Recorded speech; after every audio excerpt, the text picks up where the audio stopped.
Hello दोस्तों, हम लोग engineering mathematics 1 AKTU syllabus per unit 5 के मोस्ट इम्पॉर्टेंट क्वेश्चंस कर रहे हैं।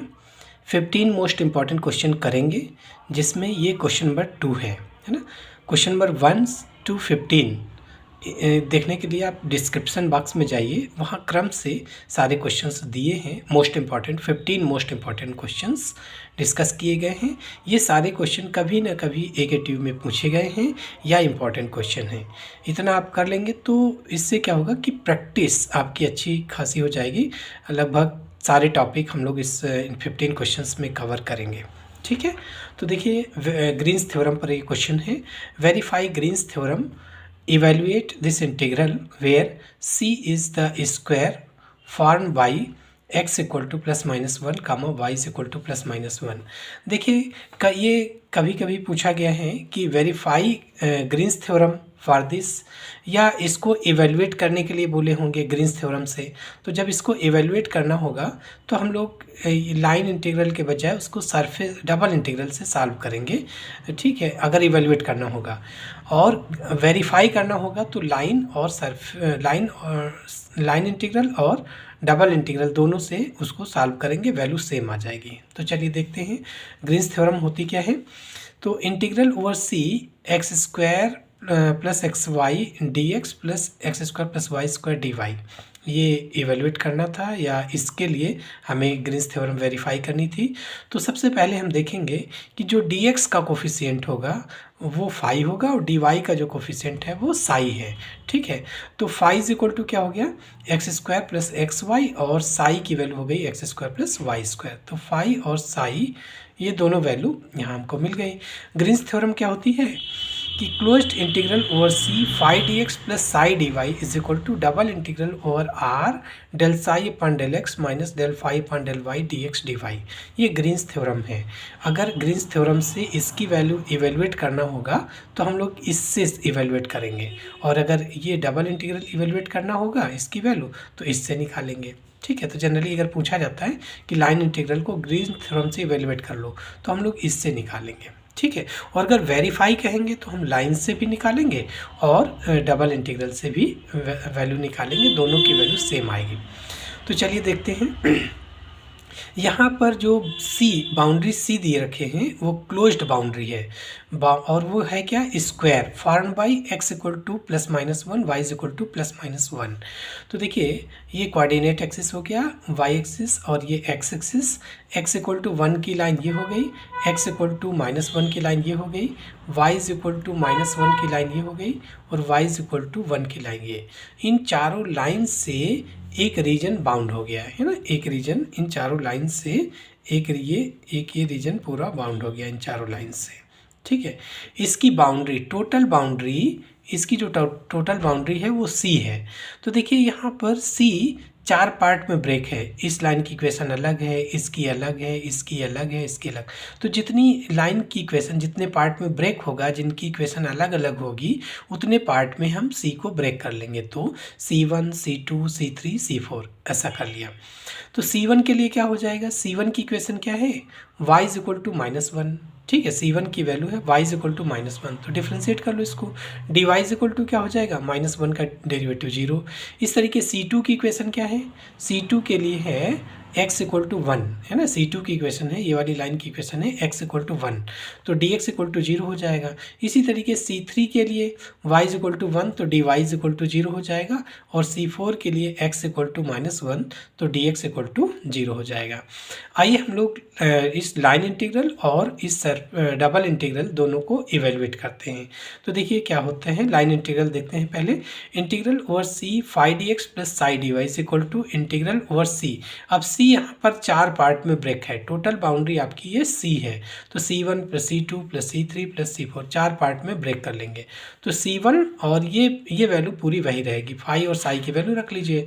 तो ये वही वैल्यू है जिसको इवेलुएट करना था, उसी से तो हमको फाई और साई की वैल्यू मिली थी। तो इसको सी को लिख लिया integral over C1 same value plus integral over C2 plus integral over C3 plus integral over C4, यानी ये सी है ये 4 इंटीग्रल में ब्रेक हो गया, 4 पार्ट में ब्रेक हो गया। अब C1 के लिए आ जाइए। C1 के लिए क्या है, dy 0 है, तो ये तो पूरा कैंसिल हो गया, 0 हो गया, dy 0 रखते ही ये पूरा 0 हो गया, ठीक है। और y की वैल्यू क्या है, -1, y की वैल्यू क्या है, -1, तो एक्स स्क्वायर माइनस एक्स आ गया, एक्स स्क्वायर माइनस 1 dx, ठीक है। अब हमको इंटीग्रेंड देखिए x में कन्वर्ट हो गया और x की लिमिट चाहिए, तो देखिए हम लोग ये जो एरो के ध्यान रखेंगे, इधर टेल की तरफ लोअर लिमिट और इधर उसकी अपर लिमिट बनेगी, ठीक है। तो यहाँ पर x की देखो इस लाइन पर क्या चेंज हो रहा है, y तो फिक्स है, y की वैल्यू -1, x चेंज हो रहा है, तो x की लोअर लिमिट हो जाएगी -1, अपर लिमिट हो जाएगी 1, तो x की लिमिट हो गई -1 to 1, प्लस C2 के लिए आ जाइए, C2 में क्या चेंज हो रहा है, x तो फिक्स है, x इक्वल टू 1, चेंज हो रहा है y, तो लिमिट हमने बताया कि ये उसकी लोअर लिमिट होगी और ये अपर लिमिट, एरो को ध्यान रखेंगे, ठीक है। इस तरफ उसकी लोअर लिमिट और इस तरफ उसकी अपर लिमिट, तो चेंज क्या हो रहा है इसमें, y चेंज हो रहा है, तो y is equal to -1 to 1, तो y की लिमिट हो गई -1 to 1, और इसके लिए इस लाइन के लिए क्या है, x इक्वल टू 1 और dx equal to 0, x equal to 1 dx equal to 0, तो dx इक्वल टू 0 ये तो पूरा कैंसिल हो गया, 0 हो गया, x इक्वल टू 1 मतलब 1 plus y square d y आ गया, 1 plus y square d y, और y की लिमिट हो गई -1 to 1, ठीक है।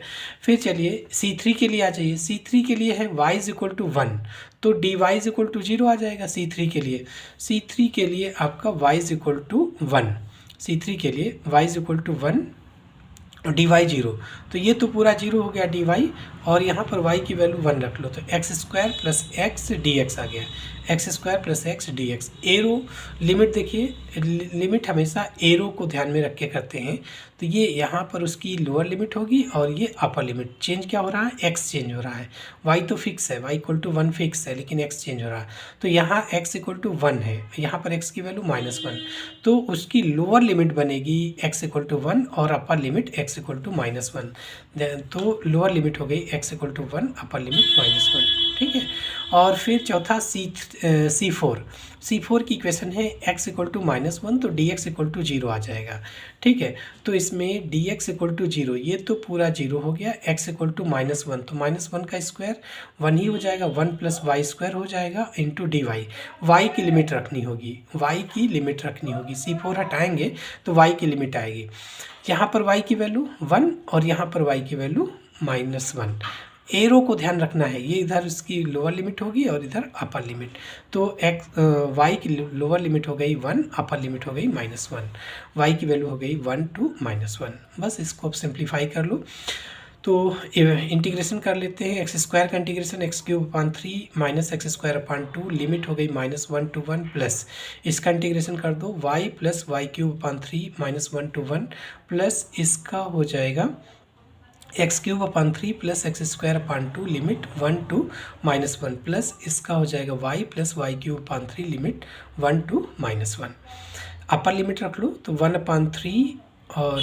-1/2, लोअर लिमिट रखेंगे तो माइनस का आएगा, एक लोअर लिमिट से माइनस, तो माइनस प्लस का 1/3 और माइनस एक लोअर लिमिट से माइनस, तो प्लस हो जाएगा, प्लस का 1/2, इसमें 1 रखेंगे तो 1 प्लस 1/3 हो गया, -1 रखेंगे एक लोअर लिमिट का माइनस, तो प्लस का 1 आ गया, और माइनस प्लस का 1, और एक यहाँ से माइनस आएगा, जब y की वैल्यू -1 रखेंगे एक लोअर लिमिट का माइनस, तो प्लस हो गया 1/3, प्लस -1 रख लो तो -1/3 और प्लस 1/2 माइनस 1 रख लीजिए, तो -1/3 -1/2 आ गया, फिर अपर लिमिट रख लो तो -1 और माइनस का 1/3, -1 की पावर 3 मतलब -1 आ गया, तो -1/3, लोअर लिमिट रख लो -1 -1/3, तो देखिए 1/2 प्लस माइनस ये कट गया, 1/2 प्लस माइनस ये कट गया, 1/3 का देखो एक ये है 2 3 और 4, एक ये घट गया, एक ये घट गया, एक ये घट गया, एक ये घट गया, तो प्लस का 4/3 माइनस 4/3 वो भी कैंसिल हो गया, 1/2 भी सारे कैंसिल हो गए। अब ये वाले 2 वाले टर्म देखिए 1 और 1 प्लस 1 2 हो गया, और ये आपका हो गया -1 ये भी कैंसिल हो गया, तो सब जीरो आ गया। यानी इस integral over C phi D x plus psi D y equal to zero आ गया। ग्रीन्स थ्योरम का जो लेफ्ट साइड है लाइन इंटीग्रल की जो वैल्यू है वो जीरो आई है। अब हम लोग इसको निकालते हैं, ये भी जीरो अगर आ जाता है तो ग्रीन्स थ्योरम वेरीफाई हो जाएगा। ठीक है, और अगर इसकी वैल्यू निकलवा रहे होंगे बाय यूजिंग ग्रीन्स थ्योरम तो हम इसी से निकालेंगे, फिर हमको ये लाइन इंटीग्रल निकालने की ज़रूरत नहीं होगी, क्योंकि वेरीफाई करने में हमें दोनों साइड से वैल्यू निकालनी होती है। तो चलिए अब इससे निकालते हैं, इससे देखते हैं क्या वैल्यू आएगी।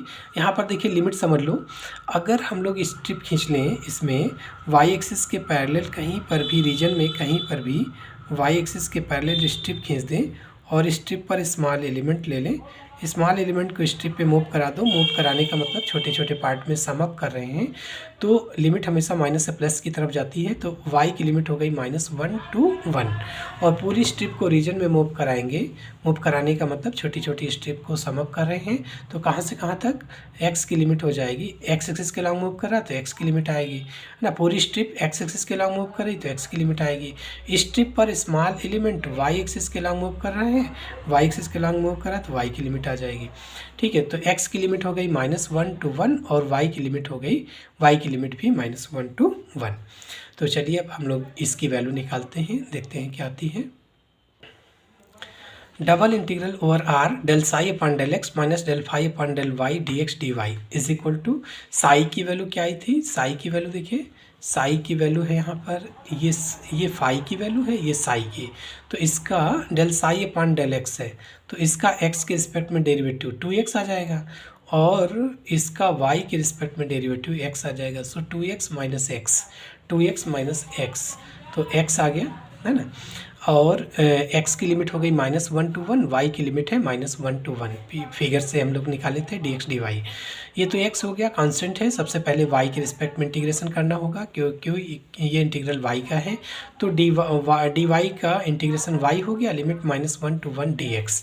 ठीक है, तो ये x की लिमिट बची -1 to 1 x into upper limit 1 -1 तो प्लस का 2 हो जाएगा इंटू dx।